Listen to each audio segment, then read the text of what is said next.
샬롬, 류 선생의 구속사 천국열차, 유도순 목사님의 신구약 성경 파노라마를 낭독하는 시간입니다. 지금은 에스더 파노라마 서론입니다.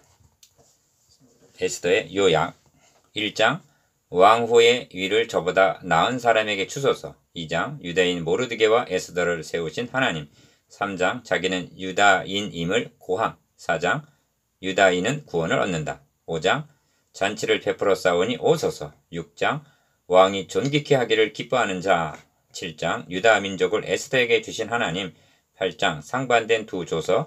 9장 두 날을 불임이라 하고 기념하라. 10장 할렐루야 주 우리 하나님이 통치하시도다. 에스더의 사건은 스룹바벨이 주도한 제1차 포로 귀환과 에스라가 주도한 제2차 귀환 사이, 에스라 6장 7장 사이에 바사국 수산에 있었던 일입니다. 당시 바사 왕은 아하수에로였는데 에스라 4장 6절에 보면 아하수에로가 즉위할 때 이스라엘의 대적들이 고소하는 글을 올린 것을 보게 됩니다. 그러니까 이 무렵의 상황은 바사에서는 유다인들을 진멸하려는 음모가 진행되고 있었고, 성전을 재건하려는 예루살렘에서도 대적들의 책동이 있었음을 보게 됩니다. 이는 무엇을 말해주고 있느냐 하면 대내외적으로 또는 동시다발적으로 그야말로 유다인을 진멸하려는 사탄의 계계임을 말해주고 있습니다. 에스더는 크게 두 부분으로 나누어집니다. 1장에서 4장까지는 하나님의 백성들을 진멸하려는 음모이고 5장에서 10장까지는 하나님의 백성들의 승리와 영광으로 되어 있습니다. 두 부분은 대조를 이루고 있습니다. 앞부분에서 하만은 아하수에로로 다음 자리에 오릅니다. 그는 이 지를 이용하여 눈에 가시 같은 모르드게와 그의 동족 유다인을 진멸할 음모를 꾸밉니다. 왕의 조서를 각도에 보내니 12월 13일 하루 동안에 모든 유다인을 젊은이, 늙은이, 어린아이, 여인들을 막론하고 죽이고 도륙하고 진멸하고 또 그 재산을 탈취하라고 명합니다. 3장 13절. 유다인의 운명은 풍전등화와도 같고 특별히 모르드게를 달기 위해서 하만의 집에는 50규빗이나 되는 큰 높은 나무가 세워졌습니다.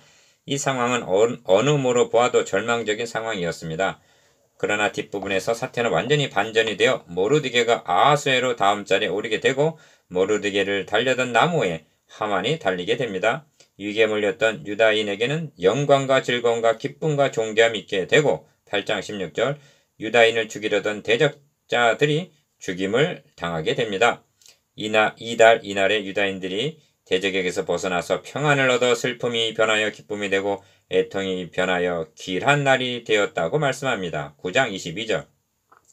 에스더에는 하나님이란 말이 없습니다.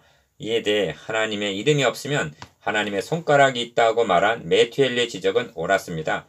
하나님께서 자기 백성들을 바벨론의 포수로부터 돌이키실 때에 하나님의 선한 손은 부지런히 움직이고 계셨음을 에스라서와 느헤미야서에서 이미 살펴본 바가 있습니다. 그 손은 동일한 시대에 일어났던 에스더에서도 변함없이 모든 사건에 비유해서 역사하고 계셨습니다.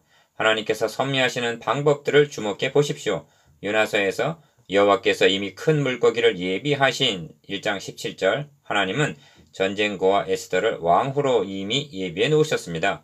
모르드게가 너가 왕후의 자리를 얻은 것이 이때를 위함이 아닌지 누가 알겠느냐 한 4장 14절 말은 결코 무심한 말이 아니었습니다. 에스더가 왕을 잔치 자리에 청하고도 그의 심정에 있는 소청을 하루 뒤로 미룬 것도 무의미한 것이 아니었습니다. 5장. 왜냐하면 하나님께서는 그 밤에 왕으로 잠이 오지 않게 하시고 역대 일기를 읽게 하시는 중에 내시들이 왕을 모살하려는 음모를 모르드게 고발로 사전에 면할 수가 있었던 기사를 읽게 만드십니다. 그런데도 그에게 아무것도 베풀지 아니하였나이다고 6장 3절 신하는 말합니다. 그것도 이때를 위함이 아닌지 누가 알겠느냐 그렇습니다. 이튿날 모르드게는 하만의 수정을 받으면서 존귀함을 얻게 됩니다. 이러한 일들은 둘째 날 잔치에서 사태를 완전히 뒤집기 위한 예비적인 섭리였던 것입니다. 우리는 여기서 머물지 않고 에스더의 사건을 구속사의 관점에서 더 멀리 넓게 보아야만 합니다. 하나님의 백성 즉 여자의 후손을 진멸하려는 음모는 창세기 3장 15절 이후로 계속되고 있음을 명심할 필요가 있습니다. 그러므로 하나님의 백성을 진멸하려는 하만은 사탄의 대리자로 이를 대항하여 고군분투하는 모르드게는 하나님의 대리자로 싸움을 벌이고 있는 것입니다.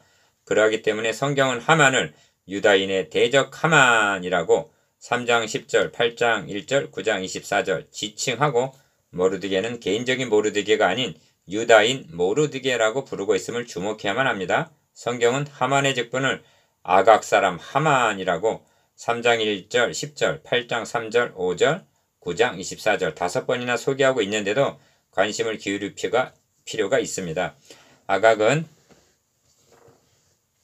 다른 사람이 아니라 하나님께서 진멸하라고 명하셨음에도 불구하고 사울 왕이 임의로 살려준 아말렉의 왕이었던 것입니다. 사무엘상 15장 9절 출애굽기 17장 16절에 여호와께서 맹세하시기를 여호와가 아말렉과 더불어 대대로 싸우리라는 말씀이 있습니다. 왜냐하면 출애굽의 여정에서 하나님의 백성들의 진군을 저지하기 위해서 대적했기 때문입니다. 이때 모세가 손을 들면 이스라엘이 이기고 손을 내리면 아말렉이 이겼다고 성경은 말씀합니다. 출애굽기 17장 11절 하만과 모르드게의 싸움은 바로 이 싸움의 연장선생이 있다 하겠습니다. 모르드게는 사울 왕과 같은 계보인 베냐민 지파 사람이라고 2장 5절에서 밝히고 있음은 우연의 일치만은 아닐 것입니다.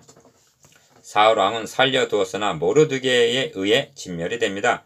만일 일이 반전이 되지 않고 하만에 의해서 바사에 남아있던 유다인들이 진멸을 당했다면 에스라 니에미야를 통한 2차 3차 귀환도 불가능했을 것이요 바사의 지배하에 있던 예루살렘의 유다인들도 무사치 못했을 것입니다. 그렇게 되었다면 하나님의 구원 계획은 큰 위기에 직면하였을 것입니다. 모르드게가 하만에게 꿀치도 아니하고 절하지도 아니했다는 3장 2절 의미는 이러한 구속사의 맥락에서 이해되어야만 하는 것입니다. 동일한 시대적 배경에서 다니엘과 그의 세 친구도 무릎을 꿇지 아니하고 절하지 아니하였으므로 위기에 봉착하나 하나님의 손에 의하여 구원됨을 성경은 말씀합니다.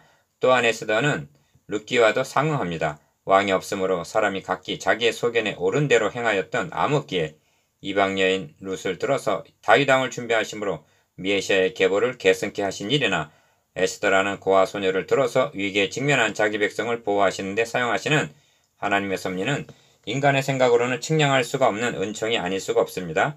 하나님께서 세상에 천한 것들과 멸시받는 것들과 없는 것들을 택하사 있는 것들을 패하게 하심은 고린도전서 1장 28절 아무 육체라도 하나님 앞에서 자랑하지 못하게 하기 위해서입니다. 이러한 하나님의 섭리 중에 잊어서는 아니 될 것은 룻기와 에스더와 다니엘서 등을 통해서 계시하시고자 하는 변함없는 진리는 인류를 구원하실 메시아라는 점입니다. 룻을 통해 메시아의 족보가 이어지게 하셨고 에스더를 통해 메시아가 태어날 거룩한 민족을 보존하셨으며 다니엘서를 통해 예루살렘을 중건하라는 영이 날 때부터 기름 부음을 받은 자 곧 왕이 일어나기까지 7 이래와 62 이래가 지날 것이라고 다니엘서 9장 25절 메시아 왕국의 도래를 예언해주고 있는 것입니다. 여러분, 하나님께서 에스더를 들어서 유다인을 보호해 주신 것은 이는 구원이 유다인에게서 남이니라 하신 대로 요한복음 4장 22절 메시아를 보내시려는 하나님의 주권적인 역사였습니다. 나아가 메시아를 통해서 여러분과 나를 구원하시려는 섭리였음을 깨닫고 신실하신 하나님을 찬양케 하시려는 것이 에스더와 나와의 관계성입니다.